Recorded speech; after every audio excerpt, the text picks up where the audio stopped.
Because that, I think, as Eric often says, it's about his favorite word, schadenfreude. Did I pronounce it correctly? Right. Like, that there is an element of looking at people go through miserable circumstances and having to remove of your television screen and feeling sort of good about it. Yeah. I think that they're suffering maybe because they're more privileged or they're richer. Yeah, but there's something about anytime you get to just, for me at least, and I think the reason why the Oscars are popular is you're just getting to see rich people be glamorous together, and that's what the Real Housewives is for me, or Dynasty, But or like, this even my book. like American Idol. A sizable portion of it is watching people humiliated.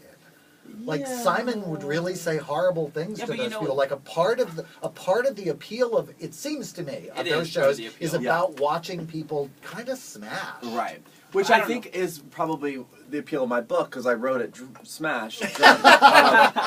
And certainly the appeal to the writing part of it.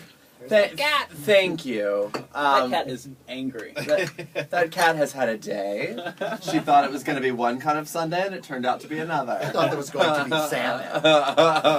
And there's only cookies. Absolutely. Okay. Yeah. So anyway, the 50 Shades of Gay book is, it's sort of my fantasy of what would happen if I, met Channing Tatum, who was in the closet. It's a very hot book, everybody. You should definitely we have a loyal listener, Justin Simpson, who does wonderful fan art for us. And has fierce gloves on his Twitter profile picture. And is probably going insane that you just mentioned him, because he's such a fan of yours. He read the book in like 3 hours. He said he downloaded it, the ebook, and just like devoured it. So I can't wait to read it. I'm not sure I'll ever make it to the original 50 Shades of Grey. Me neither. Well, the only reason I read it is because I wanted to write something called 50 Shades of Gay. and I was like, all right. And you knew you had to go fast, because somebody was going to do it. Yeah, and so I read it, and I was like, oh, this is, interesting. But the structure of it is exciting. I mean, I definitely have fantasized about Christian Grey since. Yes.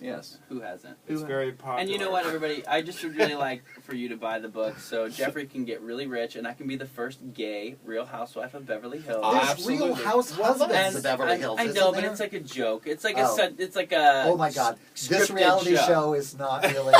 Yeah, and this reality show is serious. The Real Housewives of Hollywood is like a satire on that. But wait, let me ask a question here, and then we'll talk for a little bit more, and then we have a report from Miss Jonelle Sams. Oh, Jonelle. Her. There's a housewife. Why did this fail in the gay world? Why did the A-list New York tank so hard? You know what I think that was? I don't think that they had excuse me for saying. I don't know. It just wasn't a dynamic enough cast. I don't think it was done. Yeah. It wasn't glamorous enough for like the. They were trash. They were trash. Right? Like, is this really the A-list? Yeah. It wasn't. It was. I mean, I'm just gonna say it. I think everybody in this room is more A-list than that.